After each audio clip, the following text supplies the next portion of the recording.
que habla muy bien, y de hecho parece ser que Beder me dijo que creo que habla 4 idiomas. Domina pues 4 idiomas: latín, inglés, castellano y otro más por allí. Entonces, ellos no han querido salpicarse, pero tendrán que considerar que Dios no nos ha dado espíritu de cobardía, sino de poder y dominio. Hay que denunciarlo, porque eso es una herejía a todas luces. Con lo que Carlos Moore ha traído a la palestra, porque Ken Wilson, eso estaba en inglés, ¿quién lo trae a esta escena? Hay que reconocerlo, fue el doctor Carlos Moore, que es un doctor de una universidad importante en Estados Unidos. Pero insisto, Pablo en el capítulo 2 dice que los doctores de la ley, parafraseando, al no tener el Espíritu Santo, crucificaron al maestro. Usted puede tener un doctorado de Harvard, pero si usted ha ofendido y ha blasfemado contra el Espíritu Santo, como lo ha hecho MacArthur, como lo está haciendo Paul Washer, lo está haciendo Michel Suguel, menos tímidamente Miguel, que dio como que una reculada hacia atrás, una reflexión, la abrazamos, pero incompleta, muy incompleta. Él tiene que mostrarse más, pero sí, todavía Carlos Moore se muestra moderado y es un gran hombre de Dios, lo bendigo. Y Ken Wilson se muestra moderado, porque por el miedo a la mayoría. No, hay que denunciarlo, porque si el atalaya no avisa, corre peligro toda la ciudad, y la sangre de los que se pierden caería sobre nosotros. Si yo no denuncio a estos diáconos de Satanás, la sangre de los que se pierden caería sobre mí como castigo por cobarde. Por eso es: no se hagan maestros muchos de vosotros, no se hagan profetas muchos de vosotros, no se hagan apóstoles muchos de vosotros, no se hagan pastores, no se hagan evangelistas, porque Dios te va a medir por lo que tú hayas dicho. Amén. Y no puedo ser un cobarde, no puedo decir una falsa humildad, no sé. Yo te dije, te di recursos, te di los mejores teólogos: Charles Ho, Mateo Henry, Samuel Vila, Enrique Lang, Fran Thompson, 12, 13 Biblias de estudio creo que estoy llegando, y las que vienen, porque me gusta siempre mantenerme a la altura y revisar quién se está relajando, a ver quién es el liberal. Bendito sea el nombre de Jesús. Una de las cosas que le dije yo al doctor, que no lo hemos nombrado, él no me nombró en YouTube, estoy tratando de mantener esa ética. Una de las cosas que yo le hablé a él, le dije: oye, ¿por qué tú no usas la biografía de Casa Bautista Publicaciones? Porque él es misógino. Él no cree que la mujer puede ser pastora. Para mí eso es misoginia, porque eso lo condena la ley. Y Casa Bautista dice que había mujeres presbíteras y episcopas. Entonces, yo le dije a él: yo te acuso de blasfemo. Crees en el monergismo de MacArthur. Crees en el monergismo de MacArthur. En la misoginia de MacArthur, el monergismo de MacArthur. No lo reprendes. Se pone de parte de Sebastián Césped, cuando Sebastián Césped llamó maldito al pastor Eduardo Gutiérrez. Por cierto, le cerraron el canal. ¿Supiste, Yevenibe? Césped, sí. Sí, me enteré también que le cerraron el canal. Gloria a Dios. Aunque abrió otros dos, no he entendido también. Pero bueno, recuperar la cantidad de suscriptores que se tiene, en una cuenta es, por eso uno cuida mucho las cuentas, porque recuperar lo que ya tenías es un trabajo difícil. Por eso es que tenemos que cuidarnos. Entonces, y dice que él apoya lo que hace este señor, porque lo hace desde la corregir, pues. Entonces, evidentemente tengo que meterlo en el mismo saco, ¿no? Porque dime con quién andas y te diré quién eres. No pueden, no pueden andar dos juntos si no están de acuerdo. Entonces, como decía alguien en Venezuela, tiene rabos de cochino, grita como un cochino, pelos de cochino, boca de cochino, grita como un cochino. ¿Qué es? Cochino. Sí, en aquella oportunidad que bueno, él siempre habla muy mal de Gigi Ávila, pero en una oportunidad, uno de los miembros más cercanos de la Alianza, si no es que es miembro también, no estoy muy segura, de la Alianza Evangélica, y en aquellos días yo era parte de la Alianza Evangélica, sí como que lo denunció y se unieron todos para hacerle frente a estas especulaciones de este señor Céspedes. Y por allí salió un clip, un video, un corto de una de las cosas que él decía, atacando a este doctor que precisamente lo defiende tanto. Y por allí luego, cuando los de la Alianza estaban intentando contrarrestar todas estas blasfemias de este señor, entró este doctor a uno de los en vivos diciendo, pero él es un hermano y hay que tratarlo con amor, y yo lo que pensé fue así como que, pero él no te trata con amor, porque tú lo vas a tratar con tanta delicadeza cuando él te ha atacado en público. Entonces allí hay como una cierta contradicción en este personaje, que es de revisar. No digo que sea grave o no sería capaz de calificar esta contradicción que hay en él, pero sí digo que necesita ser revisado, definitivamente. Bueno, yo no creo que él tenga autismo, ¿no? Pues yo le puedo dar el beneficio de la duda de los errores que ha cometido Dante Ebert, porque sí ha dicho cosas que desde mi óptica no pasan una revisión hermenéutica, pero Dante Ebert ha dicho públicamente que él tiene él es ¿cómo se llama? Él tiene autismo. Yo no creo que Sebastián Céspedes tenga autismo. Sebastián Céspedes es un crudo, duro, no nacido de nuevo. Y es un blasfemo a todas luces y deshonesto, hasta más no poder. Sí, entonces, sí, él no ha nacido de nuevo. Evidentemente ha nacido de nuevo. Él creo que viene de los testigos de Jehová, creo. Entonces, los testigos de Jehová, tú sabes que los testigos de Jehová son blasfemos contra el Espíritu Santo. Entonces, de unos blasfemos contra el Espíritu Santo vienen otros y se salta a otros blasfemos. Entonces, un blasfemo brinca de blasfemo en blasfemo. En ese aspecto, los blasfemos no heredarán el reino de los cielos. Punto. Eso lo está bien claramente en Gálatas, y en el carácter de los posteros días tendrán apariencia de piedad, pero son blasfemos.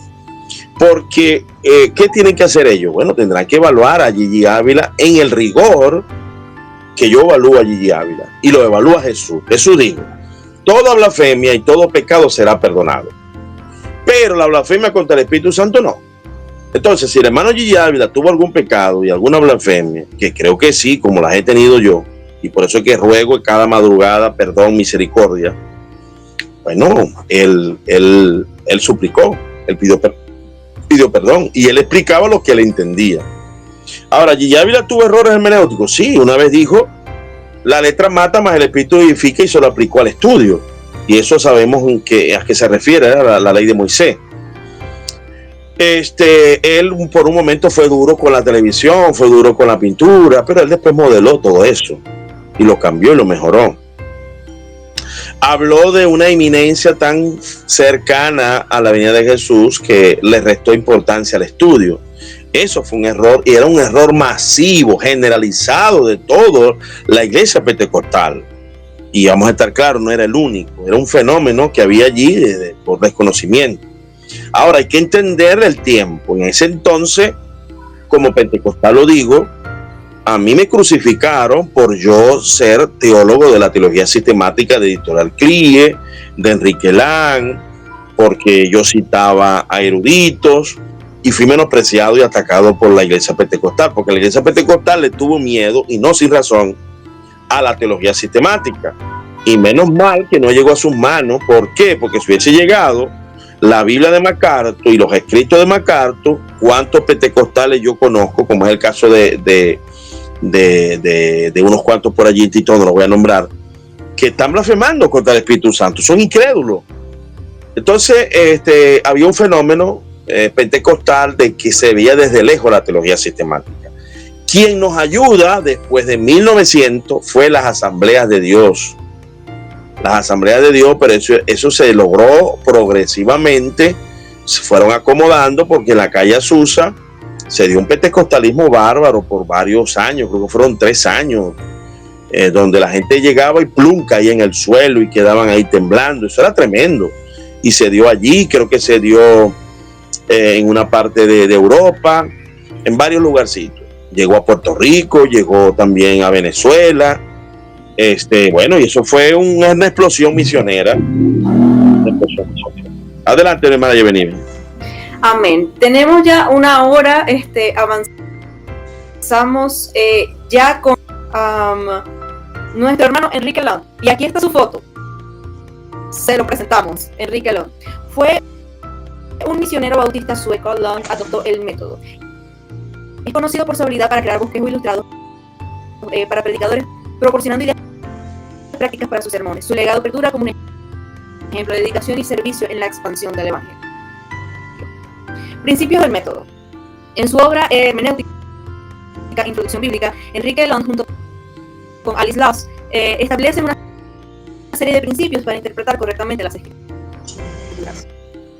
Hermenéutica Bíblica de Enrique Land. Primera regla: tomar las palabras en su sentido usual y ordinario. Segunda regla: tomar las palabras en el sentido que indica el conjunto de la frase.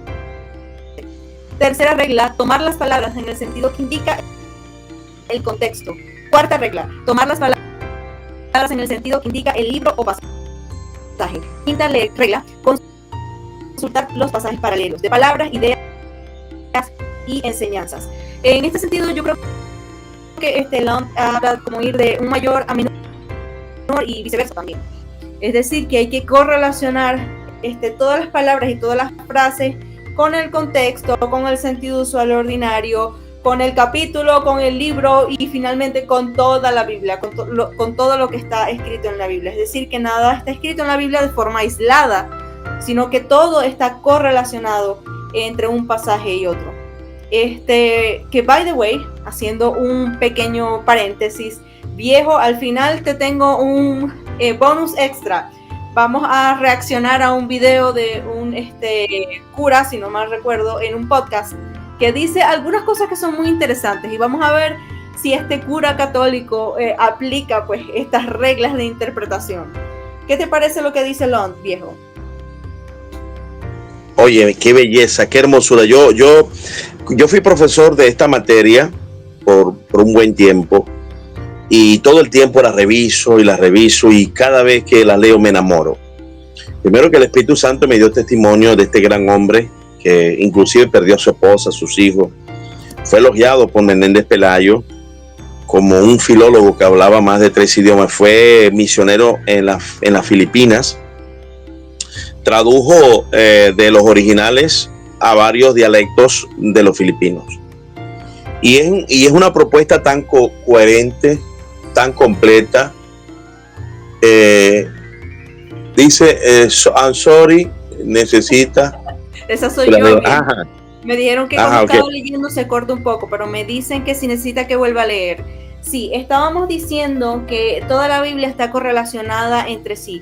La primera regla es que en sus sentidos usual y ordinario, la Biblia se correlaciona ¿con qué? Con todas las palabras en el conjunto de la frase. Y a su vez, ¿con qué se correlaciona esto? Con tomar las palabras en el sentido indicado en el contexto. Y a su vez, ¿cómo se correlaciona esto con el resto de la Biblia? Tomar las palabras en el sentido que indica el libro o pasaje. Y finalmente, consultar los pasajes paralelos, palabras, ideas y enseñanzas. Es decir, que no hay ningún versículo, ningún pasaje de la Biblia que esté aislado del resto de la Biblia. Siempre vamos primero por la frase, luego por el pasaje, luego por el capítulo, luego por el libro y finalmente con el resto de la Biblia. Siempre tenemos que tener esto en cuenta, que tenemos que correlacionar la Biblia, unos pasajes con otros. Si no me recuerdo, fue Hodge el que dijo que los versículos que son los más oscuros, los más difíciles de interpretar, se interpretan a la luz de los versículos que son aún más claros.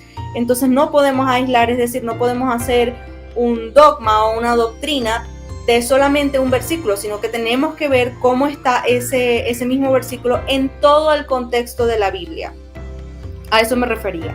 Amén, amén, excelente, Yeveni. Le voy a poner un ejemplo.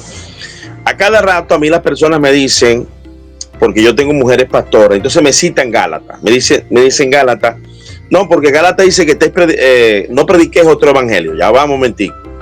Primero tienes que preguntarle al libro, ¿para qué se escribió ese libro? ¿Se escribió para atacar a que una mujer fuese pastora? No, Gálatas se escribió fue porque los judíos Pedro estaban judaizando, estaban obligando a guardar la ley de Moisés. Entonces, cuando tú le preguntas por qué se escribió Gálatas, tú no puedes tomar la carta Gálatas y arrojársela en la cara a una persona porque está predicando supuestamente un evangelio diferente, porque está predicando que las mujeres pueden ser pastoras, porque está predicando que un hombre puede ser puede jugar béisbol. No, porque está predicando porque la mujer puede pintarse. No, eso no se escribió para la pintura, no se escribió para si podía jugar o no puede jugar béisbol, no se escribió en contra de las mujeres pastoras, se escribió en contra de los judaizantes. Por eso es que Enrique Lan habla de que hay que saber el por qué se escribió un libro. Y luego el contexto inmediato. Allí claramente el contexto inmediato te dice que Pablo reprendió públicamente a Pedro y enseña qué fue lo que le reprendió. Hipocresía, que es lo mismo que reprendió Jesucristo, reprendió que estaba obligando a judaizar, y ahí hace Pablo la defensa. Y cuando Pablo hace la defensa, termina concluyendo lo que nosotros hemos venido enseñando. Esto es con el fruto del Espíritu Santo. En Gálatas enseña una contraposición, una antítesis entre obras de la carne y las obras del Espíritu Santo. O sea que Gálatas coloca las obras al Espíritu Santo, lo que dice Paul Washer, de que hablar mucho del Espíritu Santo es apostasía. Pablo habló claramente en Gálatas acerca del Espíritu Santo, el fruto del Espíritu Santo. Y Pablo dice, ¿recibiste al Espíritu Santo por la obra de la ley o por escuchar con fe? Entonces vemos claramente, amados y amadas, que estas reglas te pueden ayudar y te pueden hacer mucho bien. Otro ejemplo de los sentidos usuales, la primera ley, en Génesis toda carne se corrompió. Está hablando de las personas. En el Nuevo Testamento, la obra de la carne está hablando de los pecados. Cuando en Ezequiel dice, el alma que pecare, esa morirá, usted se pone a leer el contexto inmediato, está hablando de las personas. La persona que pecare, esa morirá. Tú no puedes decir allí que el alma muere, como hacen los testigos de Jehová, cuando en el Nuevo Testamento Jesús aclara que el alma no puede morir. Cuando Jesús habla de que el alma no puede morir, el cuerpo sí está definiendo, ampliando el concepto y está en otro sentido. Una de las estrategias perfectas de los testigos de Jehová es usar esa expresión para decir que el alma, para hablar de la aniquilación completa del alma, que es un error que también tiene otro pastor por ahí llamado Mauricio Scott, que es bastante atrevido, pero es un buen hombre, tiene muy buen carácter. Entonces, ¿por qué? Porque no respetan reglas de interpretación. Crecieron sin esta regla. Si usted no usa reglas, usted va a andar diciendo disparates y disparates, no una vez, sino muchas veces. Por eso que a mí me dicen, yo tengo 31 años predicando con esta regla. Queremos 4 absolutos: Cristo salva, Cristo sana, Cristo vuelve pronto y Cristo bautiza. Y los 16 fundamentos no negociables de las asambleas de Dios, con una pequeña pincelada que le doy yo solamente en la cuestión del engendramiento eterno, pero que no es un mal de morir, pero para mí sí lo es, porque para mí eso es semiarrianismo. Entonces, dentro de las reglas, después que usted hace su trabajo de exégesis, de interpretación, usted busca un comentario y revisa cómo interpretó Francisco La Cueva, cómo interpretó fulano, y colegia un poquito la opinión de usted y la compara, no para cambiarla, sino para ver. Y eso es bonito porque es lo que dice Hechos capítulo 13. Nos ha parecido bien a nosotros y al Espíritu Santo de Dios. Yo creo que estamos llegando ya al final del programa, hermana Yevenibe. Así es, antes de terminar vamos a reaccionar a un video, es bastante corto, pero lo vamos a poner aquí. Vamos a reaccionar, vamos a ver esta entrevista, se hizo en el canal de Jordi Wild. Espero que me dicen si se escucha, para ver si podemos reaccionar desde aquí. Un minuto. Bien. Aquí le vamos a colocar todo. Vamos a darle play y primero me dicen por allí en el chat si se escucha correctamente o si hay que hacer otra cosa. Desde el catolicismo, ¿qué es el Apocalipsis? ¿Escuchan? A ver, el Apocalipsis. Sí. Ok, muy bien. Entonces, este es un podcast de un amigo no cristiano, se llama Jordi Wild, él es español. Invitó, eso fue, creo que fue la semana pasada, es el último podcast que hizo, a un cura católico y le hizo muchas preguntas acerca de la Biblia y se veía él, o sea, el podcaster, en este caso el entrevistador, se veía bastante curioso acerca de muchas cuestiones. Y van a ver que las respuestas de este señor son un poco, ¿cómo decirlo de una forma suave? Son un poco no muy bíblicas. Así que vamos a escuchar esto, viejo. Y me vas a decir si este señor aplica o no aplica las leyes de la teología sistemática. Empezamos. Desde el catolicismo, ¿qué es el Apocalipsis? A ver, el Apocalipsis primero es un libro, el último libro de la Biblia, en la que San Juan llamara a la esperanza a los que están siendo perseguidos, pero utilizando un lenguaje simbólico, un lenguaje propio de la época y que ellos podían interpretar. ¿Pero qué dice el Apocalipsis? ¿Es el fin de todo? Sí, utiliza un lenguaje de que acaba todo y luego vendrán unos cielos nuevos y una tierra nueva. Utiliza un lenguaje destructivo, pero para ser muy gráfico, de que esto que ahora es el mal, Nerón, que está arrasando con nosotros, va a acabar, va a ser aniquilado. O sea, es totalmente alegórico entonces el Apocalipsis. Sí, no es tanto como el fin de los días como otras religiones que tienen la parte final de todo muy explicada, ¿no? No es que va a suceder tal como está ahí, no. Y los 4 jinetes y toda esta historia. Los 4 jinetes son los 4 evangelios. Es una representación alegórica de los 4 evangelistas. Entonces el evangelio es el que nos va a sostener, el que nos va a purificar, el que nos va a salvar. Ajá, ahí está, viejo. ¡Alto! ¿Qué tenés para decir acerca de esto? Bueno, mira, él está interpretando muy bien en su regla porque la Iglesia de Roma, ellos heredaron el sistema alegórico, ¿no? Entonces, él está interpretando muy bien desde el alegorismo que permanentemente la Iglesia Católica hace sobre los textos que de perspicuidad natural, ¿no? De lógica natural, ellos le sacan otra cosa que no es. Entonces, él está usando la regla que ellos usan, que es la regla de la alegoría, y de allí se emanan las equivocaciones permanentes que ha mantenido la Iglesia. Evidentemente, el libro de Apocalipsis, aunque tiene figuras simbólicas, la Biblia en general se escribió de manera explícita y literal. Y cuando nos conseguimos algo que literal no lo podemos asumir, entonces conseguimos algo alegórico.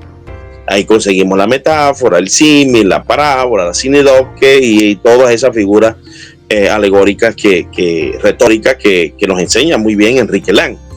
No, los primeros capítulos, inclusive de Apocalipsis, hablan de iglesias que estuvieron ubicadas en un lugar. Ya se comprobó y se comprueba a través de Ignacio de Antioquía, de Clemente de Roma, inclusive de Eusebio, que fue un historiador, de que Policarpo, hermano, fue el líder de Mirna. Fueron 7 iglesias que existían en Asia. Y después entramos en algunas explicaciones simbólicas que cuando nosotros lo comparamos con las cosas literales, porque lo simbólico te arroja una luz, pero tú después tienes que buscar lo literal que te enseña eso. Pero la Iglesia Católica alegoriza la petición histórica de María, he aquí tu hijo, he aquí tu madre, dice que María es para que nosotros adoremos a María. Ellos alegorizan una historia. Ellos son expertos en eso. Y por eso es que hay tantas inconsistencias en su magisterio, y por eso que Juan Pablo II lo definió muy bien en Tertio Milenio Adveniente 33, cuando él dijo que tenía que purificarse de incoherencia, de lentitud, de errores, de fracaso. Reconocer los fracasos de ayer es un acto de lealtad. O sea que ellos han reconocido en la historia que han metido la pata muchas veces, el disparate de Urbano VIII cuando Galileo, y así sucesivamente. Entonces, si ellos son honestos, se dan cuenta que ese sistema es un sistema de perversión a las escrituras. Entonces no, el Apocalipsis, si bien es cierto, tiene grandes simbologías, pero muchas cosas son literales. 21:8 de Apocalipsis. Los cobardes, los hechiceros, los idólatras, los mentirosos tendrán su parte en el lago que arde con fuego y azufre. En la reprensión a las 7 iglesias fue una reprensión literal y se transforman en ejemplos de las iglesias que pueden existir ahora, en ejemplo y en figura, porque lo que se escribió por nuestro ejemplo. Pero bueno, es más de lo mismo. Es más de lo mismo. Ellos son alegóricos de la escuela de Alejandría, mutiladores por excelencia, de donde vienen las Biblias mutiladas de Alejandría. Las Biblias más conservadoras vienen de la parte de Antioquía. Amén. Adelante, hermano. Amén. Entonces, bueno, gente, tenemos que seguir predicando la palabra y esparciendo la buena teología sistemática. En este caso nos seguimos por Charles Hodge y Enrique Land, para que este tipo de errores en podcasts tan grandes y de tanto alcance como el de Jordi Wild no sigan dispersando estas cosas, estos pensamientos tan extraños muchas veces. Creemos en la palabra de Dios, creemos que la palabra de Dios no se contradice y queremos aprender a ser, como dijo Pedro, a ser personas, a no ser indoctos e inconstantes. Queremos ser constantes en la palabra del Señor. Tener una misma regla y todo el tiempo seguir pues un mismo sistema que no cambia, sino que es eterno, así como Dios mismo. Que el Señor nos guíe en todo momento. Amén. Amén. Y que estemos preparados. Jesús en el capítulo 24, a partir del versículo 24-40, él habló del peligro de relajarse, de aquel que pensó que el tiempo ya el Señor no venía, comenzó a beber, a embriagarse, lo pondrá Dios en la parte de los infieles, lo castigó duramente, las vírgenes imprudentes, el que escondió el talento, el que descuidaron las necesidades del prójimo. Hermano, mire, esto es de amarrarse los pantalones, de vivir un día a la vez, consagrado. Gracias a Dios, hoy tuve una visita hermosa, fui a compartir con los hermanos pastores de Comisú. Dios hoy me levantó como a las 3:30 de la mañana a orar, a leer, a predicar, a grabar. He tenido un día bastante ocupado en todo este menester y estamos cerrando con en vivo. La mañana grabé varios videos, leí, aprendí, revisé, oré, medité, supliqué. Luego me fui, compartí con los hermanos, también hice videos de allá, de esa visita que tuve con el hermano apóstol Yuri Castro. Ojalá pueda ver esto. Le envío mi saludo a mi hermano pastor Yuri Castro, presidente de Comisú, y a todos su junta directiva, porque los pentecostales tenemos que prepararnos ante estos ataques del diácono de Satanás. Él tiene más de 30 años, 50 años de ministerio atacándonos. Ahora nosotros nos defendemos y ahora me dicen que yo lo que tengo es odio. Odio. Y ellos tienen 50 años blasfemando en contra del Espíritu Santo y en contra de nosotros. Prendo al diablo, como decimos nosotros los pentecostales. Bueno, amada, Yevenive. Amén, amén. Aquí nos vamos a despedir. Recuerden que estamos todos los sábados por aquí. Si no lo estamos, vamos a dejar un mensaje en la comunidad de YouTube. Recuerden seguirnos en todas nuestras redes sociales, en TikTok como Pastor Efimio Zambrano 7, en Facebook como Efimio Zambrano, e Instagram Pastor Efimio Zambrano. Déjennos un like, así sea por diferido. Ayudemos a esparcir la palabra de Dios, sobre todo inspirada por el Espíritu Santo. Vamos a poner el banner en este mismo momento. El banner que dice: aquí se habla en lenguas. Aquí se habla en lenguas. Vamos a defender la teología desde el punto de vista pentecostal. Vamos a unirnos entre todos los pentecostales para seguir defendiendo la buena palabra del Señor. Y recuerden que si quieren ser parte del grupo de WhatsApp, vemos todos los lunes tenemos clase con el profesor Rodrigo Holguín. nos enseña teología. Si quieren ser parte, bueno, me dejan un mensaje por aquí y yo les estaré enviando el link para que sean parte del grupo. Por ahora, nos despedimos. Vamos